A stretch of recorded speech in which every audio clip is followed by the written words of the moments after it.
And last story, we'll be looking at the minimum wage, the debate of Nigeria's new minimum wage. Well, that has started with one side looking at the cost of living, while the other side wants to benchmark the wage against Nigeria's neighbors. Oladipo Ajayi, head fixed income and FX at Chapel Hill Denham, joins us now to unpack some of these headlines. Dikwa, thank you for joining us. Let's just jump right in. The IMF has revised its growth projection for Nigeria from somewhere at 3.1% back to 3%, and of course for last year to 2.8%. Just your thoughts, your initial thoughts on this, and perhaps some of the key indicators that the IMF may have considered in arriving at this decision to pull back a little bit on its projections. I think one of the key things the IMF would have considered is current FX crisis in the country, because at a time you'll be looking at coming into year 2024, that okay, maybe there will be respite around this area. But when you look at what's currently happening, when you look at the volatility we are seeing in the FX market, and the end effect will be mostly on manufacturers. And I tend to actually imagine what will be the fate of most manufacturing companies now in the country. We understand the level of exchange losses that most of these companies actually booked at their H1 financials last year. And when you're looking at where rate is currently trading at the official rate now, and when you look at the impact, most of them, they draw down letter of credits and they need to repay. And maybe at that time they are drawing down, rate was around 700. And now at the time of repayments, official market is even around 1,400 plus. So it simply means that they will be taking huge losses around that. And when you look at it in overall, the impact is that it will actually affect the manufacturing sector greatly. And when that sector is not growing, of course, you expect that to actually also now cascade into other sectors. And what it simply means that the financial sector may not be able to actually have enough funds to actually extend some of these manufacturing companies on because of risk. So in overall, when you look at some of these indices, of course, it would not be very difficult for any analyst to actually toe the line of IMF. Right. Just thinking about some of the other indicators or elements, indicators, if you will, that is, the IMF perhaps also took into consideration. I know that for the IMF, they also look at things like fiscal prudence. They look at revenue targets or revenue projections of the fiscal authorities. They look at debt projections for the year, debt service, how much the fiscal authorities plan to borrow vis-a-vis what's coming in and what's also going out to pay or to service debt, both foreign and domestic. We know that a large chunk of the government foreign disbursements last year went to service its foreign debt. If you could just speak to that point, how much of a concern you think that is for the IMF and also should be for the Nigerian government too? Well, I think that's a big concern because when you look at the data around September that was released, the revenue was around 6.1 billion, and close to about 50% of it was actually used to actually service debt. And in a country where there's debt of FX liquidity, and it becomes a great concern because such a time as this is a time that you require huge FX inflow to currently douse the pressure that we are currently seeing in the market. And when you look at debt sustainability also, I guess it's the concern also because for us, the budget was explicitly stated that the target was that they want to ensure that only 45% of revenue is actually used to service debt. And but when you look at revenue in totality, we budgeted about 1.78 million barrel per day at 800 naira. Well, 800 naira is very conservative when you look at where we are currently in terms of, but when you look at the volume that we actually budgeted for, I doubt it's something that we can actually, I think it's a tall order for us. Because when last did we actually produce 1.7 million barrel to actually now consider that. So what it will mean to is that it means that we will likely borrow more than what was actually stated in the budget. Right. Because if we are not meeting daily production expectation, it simply means that there will be gap. And when there's gap, it simply means that you need to borrow more. So when you borrow more, it becomes a problem. And I think the problem is not even about borrowing, Esther. The main problem is that what are we using the fund borrowed for? Globally, when you look at it globally, US is the most indebted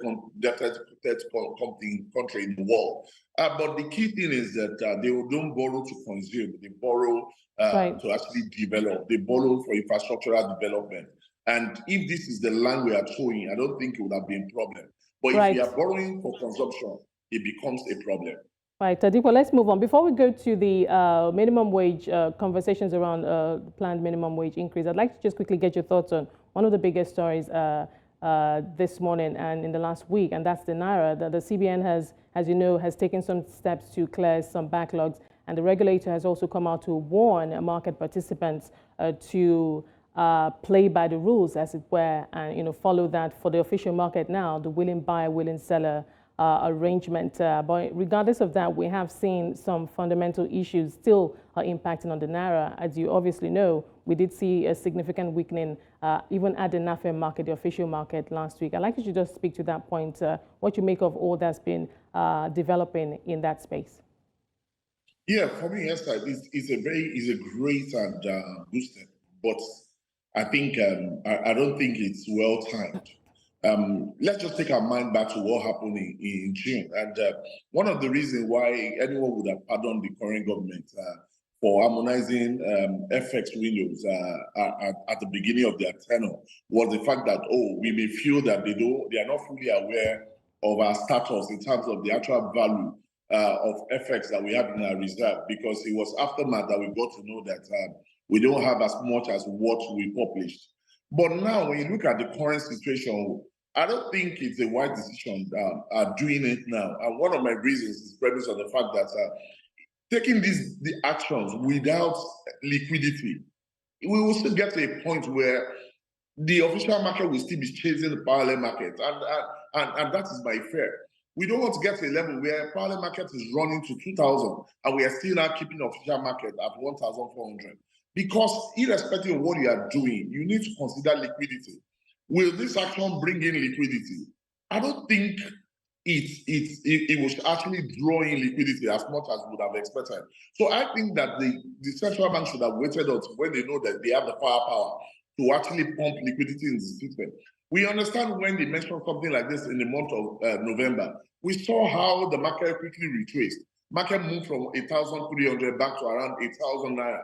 But immediately the market suspected that the CBN is not doing anything in terms of pumping liquidity in the market. We found that the market has moved back even beyond where it was then. So we don't want to get to a level where market will stop, wait for CBN to take action. And there's no action because it's not only about talk. That talk has to be backed with action. If the action is not there, we will get to a level where the parallel market will hit 2,000 naira. Right. Well, let's hope that wouldn't be the case. Let's move on to our last. Exactly. That's the prayer of everybody. Nobody wants it to get that bad. Well, I guess we'll keep our fingers crossed on that. Let's move on to our last story, and that is the conversations around the minimum wage. Now, obviously, that is good for the beneficiaries of the minimum wage. That's more money, especially in this high inflationary environment that we've all found ourselves. But it has implications also for inflation. Remember, the CBN says it has a target to bring inflation down to somewhere around 21% this year from the current somewhere around 28%. Talk to us about, what this means and the potential impact, perhaps good and bad, that will come from if this is implemented. Well, firstly, I think this is long overdue because when you consider when a subsidy was removed and when we are looking at actually improving the standard of living of people, I think there's huge time lag. And at the same time, we actually applaud the government also looking in that direction. It's a very good, just like what you said, it's mixed feeling in terms of when I said mixed feeling. Is the fact that it gives a better standard of living to the people. It means that people has better capacity to consume. It means that people can actually consume more. It means that manufacturing company will need to actually produce more. It means that at the end of the day, there will be more pressure on FX because as production needs to improve, it means that manufacturing company will need more FX to bring in raw materials. So, and at the same time, it means that there's more liquidity, more cash in the circulation. At the time, a report that was just released yesterday shows that the level of cash in circulation is about 4.6 trillion. So it simply means that more money will be in circulation. It also means that double job for the central bank to actually act on it. So I think that what the central bank now needs to do is to quickly take action, aggressive action, to more liquidity in the system, so that when we start seeing this trickling into the system, the effect will not be as enormous as if the central bank is now be more reactive rather than be actually taking action beforehand.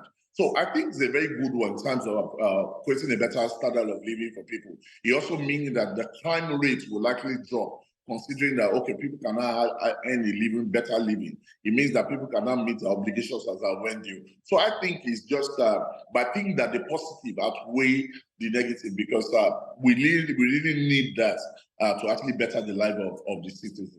Right, glad to hear that the benefits will outweigh the negatives, and also that issue of more liquidity in the system. I suppose that's one of the actions that the CBN will take at its next MPC meeting in February, just to ensure that we don't have too much naira chasing the dollar, and of course that cycle of the weakening naira and a stronger dollar. But I must thank you for your time today. Thank you, Dipo, for talking to us today. I've been speaking to Oladipo Ajayi, Head Fixed Income and FX at Chapel Hill, Denham, just sharing some perspective on some of the top business headlines making the rounds this morning.